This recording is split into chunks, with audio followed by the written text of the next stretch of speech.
یارمەتی گروپ بات هەوڵی دا یارمەتی کۆمەڵگەکەی خۆی بات کاتێککە باز لە گاندی ئەکرێ باز لە ڕێبەری ڕاستەقینە باز لە سەرکردەی ڕاستەقینە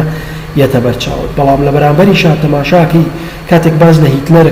لە ڕابردووە هەمیشە کوشتار و جەنگ و داگیرکاری و مەسەلا شەڕ و هەموو ئەم شتانەیەتەوە بەرچاوت کەواتە بەڕێزان سەرکردە خۆ بە هیتلەر ئەوترێ سەرکردەوە لە بەرامبەری شا بە گاندیش ئەوترێ سەرکردە یعنی هەموو ئەمانە جۆرێکن لە سەرکردایەتیکردن کە ئەکرێت مەسەلەن لە ڕابردووە ئەمانە ئێمە سوودی لێوەرگین ناب ببی بە سەرۆکی دەوڵەت نابی ببی بە ئەوەی کە تۆ خاوەنددارێتی دەوڵەتکەی دەوڵەت بەڕێوەبری بەڵام تۆ ئەکرێ لە کۆمپانیاکەی خۆتە ئەکرێ لە دایرەکەی خۆتە ئەکرێ لە ناو فەرمانگەکەی خۆتە ئەم دوو کەسایەتی جیاوازە لە بەرچاو بێ لەلایەک هەوڵی خزمەتی گشتی بی و هەوڵی بەدەستهێنانی بەرژەوەندی گشتی بی و لەلایەک ئەتوانی ببی بە سەپۆرت و بە هاوکاریکاری کەسانی دەوروبەرت و کەسانی تر لە ناو کۆمەڵگە و لەلایەکش ئەتوانی ببی بە کەسێکی توندیش ببی بە کەسێک کە مەسەلەن تەنیا بەرژەوەندەکانی خۆتن لە بەرچاو بێ بۆ بە شێوازێکی گشتی leadership is ultimately about creating a way for people contribute of making سریکە ئەتوانی مەسەلەن چی بکەی ئەتوانی سوودت هەبێ ئەتوانی قازانجت هەبێ بۆ بەگشتی بۆ خەڵکی و پاشان بەشداریان پێ بکەی بە شێوازێک لە شێوازەکان بۆەوەی کە هەمووتان بەیەکەوە تیمێک دروستکەن و تیمێکی سەرکردایەتی دروست بکرێت و پاشان 4 factors of leadership چەند فاکتەرێکمانەیە کە بۆ ئەوەی کە سەرکردەی پێ بناستێتەوە یەکەمیان leaders سەرکردە چێە سەرکردە you must have a honest understanding کەواتە بە شێوازێکی گشتی تۆ پێویستە دڵسۆزبی و تێبگەی لە چی of who you are ئایا تۆ چێ ئایا ئەکرێت تۆ ببی بە سەرکردە ئایا ئەبێ خۆت بناسی ئایا تۆ تا چەند تۆ ئامادەی ئەوە تایە ببی بە سەرکردە چونکە من هەر لە سەرتاشە ئاماژەم پێکرد ئایا سەرکردە چێ و ئایا ئەکرێت ئێمە سەرکردە دروست بکەین حەزەکەم لە کۆتایی وەڵامی ئەم پرسیارە بینەوە ئایا چۆن ئەتوانین ببین بە سەرکردە تۆ یەکەم شتیان بەرەزان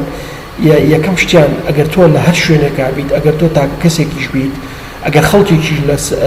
لەسەر جادەیەکیش لە محازەرەیە بگرێت بێوێ بیر بکاتەوە لەوەی کە هەوڵ با ببێ بە سەرکردە ئەبێ بزانێت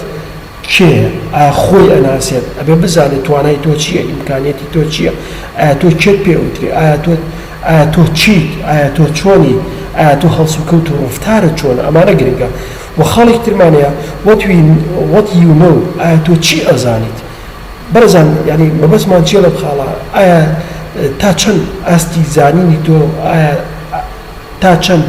ئاستی تێگەیشتنی تۆ بۆ زانین بۆ فێربوون بۆ هەوڵدان چۆنە و پاشان what you can to do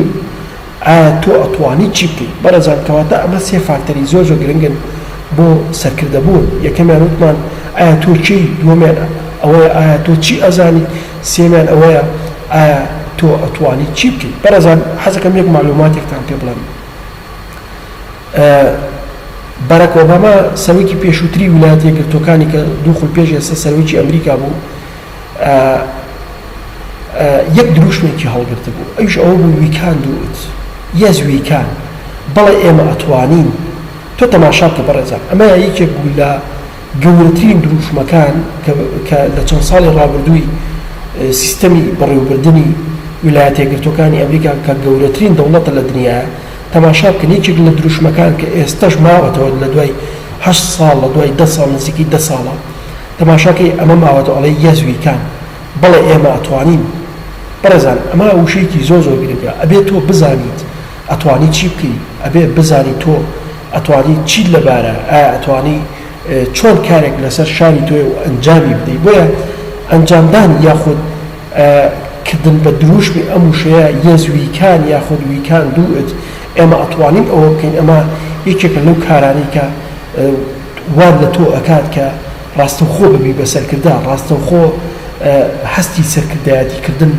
لە ناخی تۆیە دروست ببێت کەواتە بەڕێزان ئێمە هەمومان بەبێ جیاوازی ئەمە وەڵامی ئەو پرسیارەیە کە ئێمە ئەتوانین ببین بە سەرکردە بەڕێزان هەموو سەرکردەکانی دنیاش تو تەماشا بکە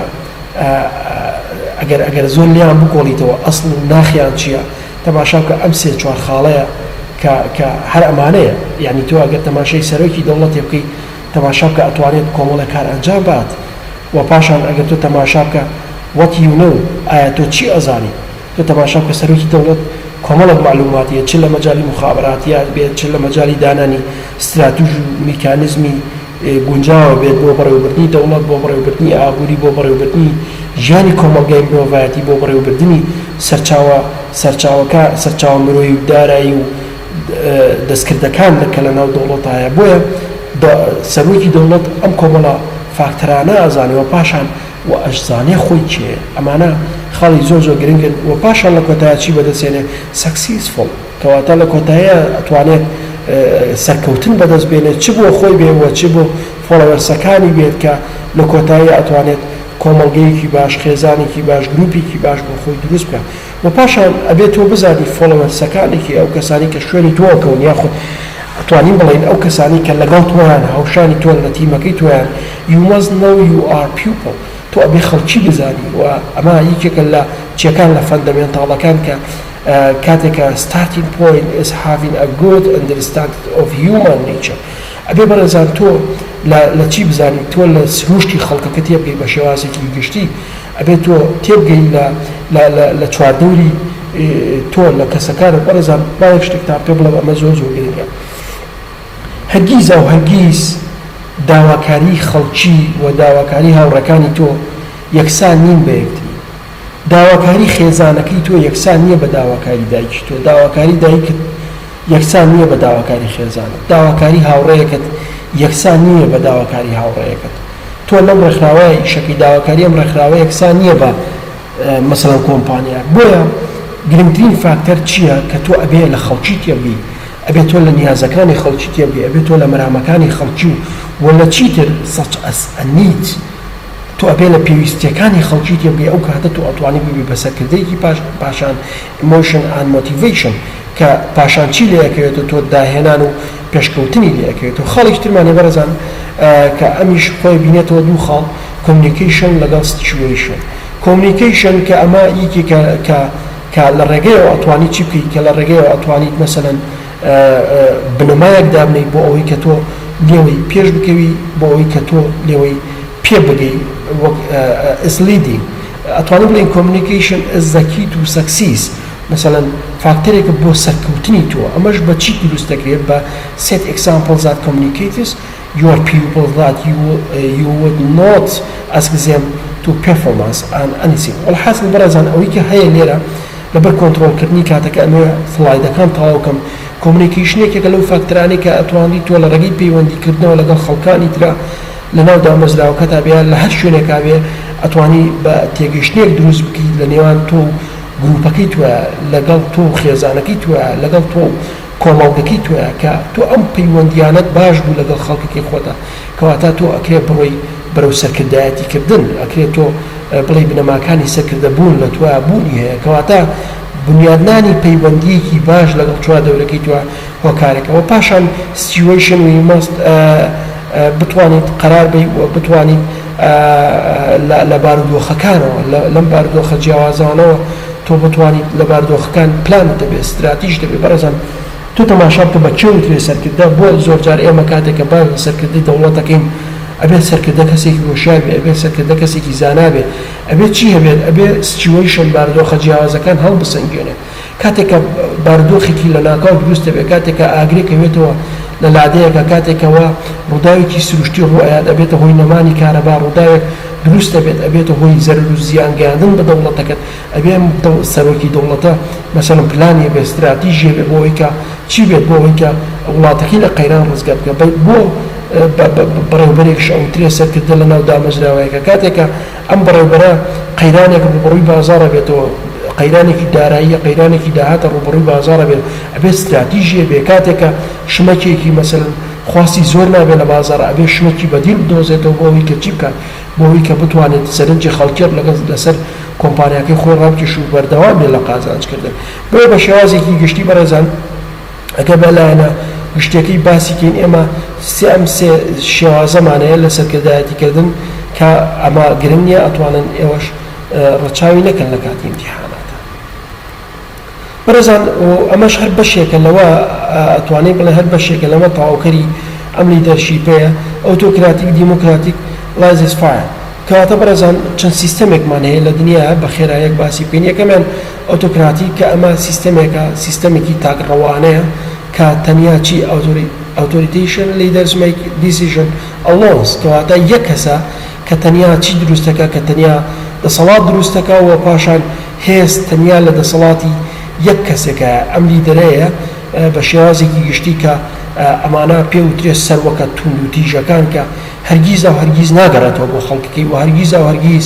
یعنی تۆ تەماشا بکە بەڕێزان هەمووشە ئەڵێ من هەموو شتێکم، من باڵا، من یاسان لە دەوڵەتە، من یعنی بێ ئەوەی بگەڕێتەوە بۆ دەوڵەتەکەی، بێ ئەوەی بگەڕێتەوە بۆ خەڵکەکەی، بێ ئەوەی بگەڕێتەوە بۆ یاسا، بێ ئەوەی بگەڕێتەوە بۆ پەرلەمان و بۆ دەستور. وە هەموو بڕیارەکان جۆرێک لە سنترالی هەیە، سنترالیزت لەلایەن یەک کەسەوە، وان پێرسن لەلایەن یەک کەسەوە کە قرارەکان ئەدرێت و بێ ئەوەی بگەڕێتەوە بۆ خەڵکەکەی کە ئەمە تەجروبە زۆرە لە کۆمپانیەکانە کە ئەبینی زۆر لە کۆمپانیا لە دنیا تەماشاکەی ئەم شێوازی مثلەن ئۆتۆکراتیکەی هەیە، ئەم سنترالیزە هەیە، مثلەن قرار تەنیا ناوەندە. مەسەڵەن بەڕێزان باشترین نمونە ئێستا مەسەڵەن سنووری محافزەی سلێمانی داوای جۆرێک لە خۆبڕێوەبەریە کە ئەڵێ بە لامەرکەزیەت دروست بێ. هۆکارەکەی چیە؟ ئەیانەوێت دەسەڵاتەکان تەوسع بێت، دەسەڵات تەنیا لە دەستی یەک کەسانە بێت. بۆیە بە شێوازێکی گشتی سەرکردا ئەم جۆرە لە ئۆتۆکراتیک یعنی تەماشاکەی ئەگەر تۆ لە دایرەیەکا بی، ئەگەر لە بەشێکا بی، تەماشاکەی بەڕێوەبەرەکەی تەنیا ئەڵێ من بێ ئەوەی کە بڵێ ئێمە. و پاشان لە دیموکراتیکا چیمان هەیە؟ پاسیفیتی لیدر include one or more employees decision making process. تەماشاکەی بەڕێزان لە سیستەمی دیموکراتیکا یاخود لە دامەزراوەیەکە یان لە ڕێکخراوێکە یان لە کۆمپانیاکە لە بزنسێکە ئەگەر بێت و مەسەڵەن قەرارێک بن چییە پرۆسێسی قەراردان چییە یاخود دروستکردنی بڕیار چۆنە، تەماشاکی بە پرۆسێسە چەندین مۆزەفی جیاواز لە یەک one or more employees لە مۆزەفێک زیاتر قەرارەیە ببورن، یەک مۆزەف زیاتر قەرارەیە دروستکردنی قەرارەکان لە لای چەندین کەسە لە بەرەو خاڵەیە تەماشاکەی بۆیە پێوترێ سیستەمی دیموکراسی. سیستەمێکی ترمانەیە بەڕێزان تەماشاکەی لازفایە، ئەمەش جۆرێکە لە ئازادی دروستکردنی قەراردان کە ئەمە زیاتر ئێستا مۆدیرێتی لە زۆربەی زۆری وڵاتانی